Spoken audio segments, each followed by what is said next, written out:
गिरीश महाजन सुद्धा लोकसभेची निवडणूक लढवतील अशी एक चर्चा आहे. तुम्ही या चर्चेकडे कसं बघता? त्या प्रश्नाचं उत्तर ते देऊ शकते. मी सांगितले मी दावेदार आहे. तर ते आपल्या विरोधात बाकी त्याचं उत्तर मी कसं देऊ? आपल्या विरोधात लढतील असं सांगितलं जातं. कोण कोणाच्या विरोधात लढते त्याच्याशी आम्हाला काही घेणं देणं नाही. शेवटच्या क्षणापर्यंत मी माझ्या उमेदवारासाठी प्रयत्न करणार आहे. माझ्या तब्येतीची काळजी घेऊन तब्येत सोडून मी काही उमेदवारी घेणार नाही. हाही बदल आता मला 3 महिन्यात झाला म्हणून तेही त्याच्यामध्ये माझं तुम्हाला माहिती आहे कार्डियाटिक अरेस्ट झाला, त्याच्यातनं माझं हृदय बंद पडलं. आणखी 2 ब्लॉकेज जसे तसे शिल्लक आहे. तशी आजची स्थिती माझी लढवावी असे नाही. ही लोकसभा आहे, विधानसभा नाही. पण तरीही मी हिंमत काही हारलेलो नाही. मला आमच्याही पक्षातले लोक म्हणते की कसं काय, पण म्हटलं मी नाही, मी त्याच्यानं माझी इच्छाच आहे आणि इच्छा आहे म्हणून मी राष्ट्रवादीला पुढे बसून आग्रह धरलेला आहे. माझी इच्छा होती आयुष्यामध्ये एकदा तरी खासदार व्हावा. एक साधी गोष्ट आहे की नाथाभाऊ भाजपमध्ये यायला धडपड करतात. नाथाभाऊची इच्छा आहे. मला जर जायचं असेल तर यांच्या परवानगीचं मला गरज नाही. पहिली गोष्ट, मी फार पूर्वीपासून भारतीय जनता पार्टीत काम करणारा कार्यकर्ता होतो. 40-42 वर्षामध्ये यांच्यापेक्षा वरिष्ठांशी माझे संबंध चांगले आहेत आजही. पक्षाचे तत्वाशी मतभेद असू शकतात, पण व्यक्ती म्हणून मी कधी कधी एकमेकाशी मारामारी केल्याने निर्बंध दिले. असं काही नाही की मोदीजी, नड्डाजी, अन्य विनोदजी, राजनाथ सिंग यांना मी कधी भेटलो नाही असंही नाही. रक्षाताई माझ्या घरात खासदार असल्यामुळे अनेक वेळा त्यांच्या माझ्या डेलिगेटिव्ह स्वाभाविकता होणं स्वाभाविक आहे. परंतु माझ्या पक्षाचे मी एकनिष्ठ राहिलं. आणि सर्वात महत्त्वाची गोष्ट आहे, मी आता भाषणामध्ये सांगितलं की आमच्या अनिल पाटील असतील का आमचे दिलीप भाऊ असतील, त्यांचा 4 महिन्याचा आमदार आहे. मी 5 वर्षाचा आमदार आहे पवारसाहेबांच्या पुढे आणि मजबूत आहे. 5 वर्षाचे आमदारकी सोडून परत जावं असं काही मेजर कारण असलं तर आतापर्यंत कारण जे होते ते संपले. गिरी ते बऱ्यापैकी तेव्हाच जायला पाहिजे होतं किंवा आजही जायला पाहिजे होतं. आधी तुम्ही पाहता की मला नोटीस आल्या, माझ्या जमिनी जमा झाल्या वगैरे वगैरे. हा इतिहास की मी नव्याने सांगितले ते तुम्हाला माहिती आहे. म्हणजे मला किती छळल्या लोकांनी, किती पळले आणि तुम्हाला माहिती. अशा कार्यकर्ते तर मी रवींद्र वायकरांसारखं जायला काहीच अडचण नव्हतं. मला कोणी म्हटलंही नसतं. यांनाही म्हटलं असतं मी काय करत, मला जर एवढं घ्यायला यायचं मी काय करतो. माझी मनापासून इच्छा नाही आहे आणि जेव्हा माझी इच्छा हवी तर मी पवारसाहेबांना कळलं.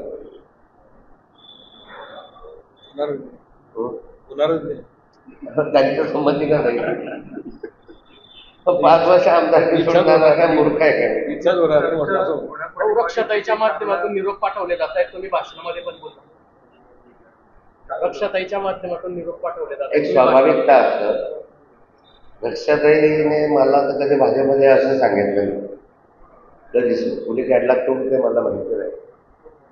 पण रक्षाताईनं मला या आवाहन करावं इतपत रक्षाताई पण अजून मोठी झाली नाही. एक मी सांगतो ना, माझे सरळ संबंध बोलणं चालणं हे ते नड्डाजींशी आहे. हे मी कधी लपवून ठेवलं नाही. पवारसाहेबांना माहिती आहे. सर्वांना दिल्लीत गेल्यानंतर सेंट्रल हॉलमध्ये बसल्यानंतर कोण मला भेटतं त्यावेळेस माझ्याबरोबर सुप्रियाताई बसलेल्या असतात, त्यावेळेस रक्षाताई बसलेले असतात, त्यावेळेस आमच्या भाजपचे सगळे नेते मंडळी मला भेटतात किंवा मी त्यांना भेटायला जातो. म्हणून व्यक्तिगत सोडलेले नाही आहे. तर सोडावं काय सोडावं. पण मला एवढं समजतं की माननीय शरद पवार साहेबांनी मला 6 वर्षासाठी आमदारकी अशा कालखंडात मिळून दिली त्यावेळेस मी अंधारात होतो. आणि ते सोडण्याचं काही एखादं प्रमुख कारण असं नाही आहे. आणि मी कोणतीही गोष्ट पवारसाहेबांच्या सल्ल्याशिवाय आजपर्यंत तरी केलेली नाही.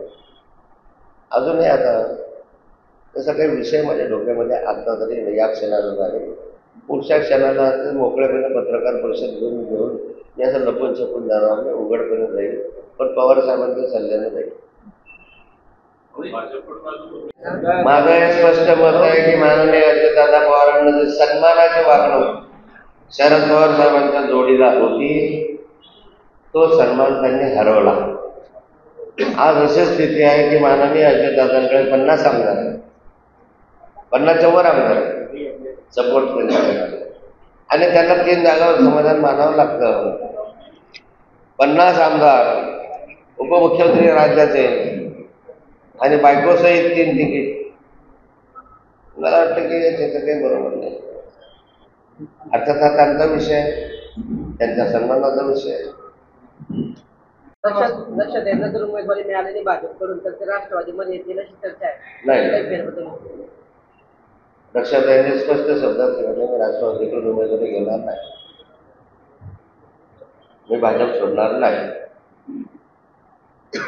मला तरी मी विचारलं होतं, लक्षात येईल नाही गेला तर आम्हाला दर्शन म्हणे काय आयुष्यात नाही. तिथं मत तिथं ठाम आहे. 10 वर्ष तिलाही खासदारचा पक्षाने केला आहे, त्यामुळे तिची इच्छा नाही. साधारणतः 4 उमेदवार आता आमच्या नजरेसमोर आहे. रावेरमध्ये मी नसलो तर रवींद्र भैयांचं नाव एक पुढे आलेलं होतं. रवींद्र भैयांनी त्याला नकार दिलेला. नंतर अतुल पाटील जे आहेत रावेरचे नगराध्यक्ष, आपल्या यावलचे नगराध्यक्ष, त्यांनी पण इच्छा व्यक्त केलेली आहे. प्राध्यापक प्रिन्सिपल राणे काय नाव पडून SS राणे MJ कॉलेजचे प्रिन्सिपल, एक तेही उमेदवार आमच्या नजरेसमोर आहे. नंतर शरीफ ठेकेदार रिलायन्स ग्रुपचा जो मॉल आहे ना मुसळला ज्या मोहल्ल्यामध्ये, एक मुस्लिम उमेदवार, एक छत्तीसगडचा इकडचा ठेकेदार आहे, मोठा ठेकेदार आहे, नगरसेवक होता वाटतं आम्ही. त्याने पण इच्छा व्यक्त केली की मला जर उमेदवारी दिली मी पण लढायला तयार आहे. आणखी काही 2-1 नाव आहेत. रमेश पाटील हे पण एक उमेदवार इच्छुक आहे. उमेदवारांची कमी नाही आहे. उमेदवार आमच्याकडे चांगले उमेदवार आहे. रमेश पाटलांसारखे, अतुल पाटलांसारखे ते सक्रिय आहे. आता हे सगळे निर्णय वरिष्ठ पातळीवर होणार आहे. त्यामुळे या निर्णयाच्या अनुषंगाने जो काही निर्णय होईल, पण पहिला क्रमांक मीच आहे.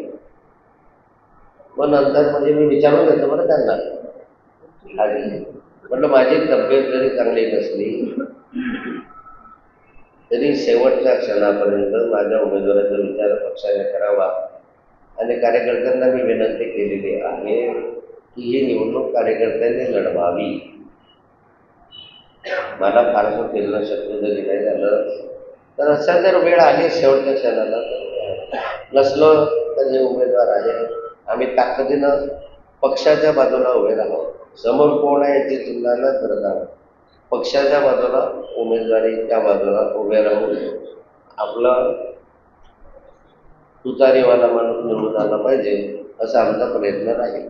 आणि त्यामुळे माझ्यासमोर भाजपचा उमेदवार कुणीही असला तरी आमची ताकद लावून आणि आमचा उमेदवार कसा निवडता येईल याच्यासाठी प्रयत्न करतो.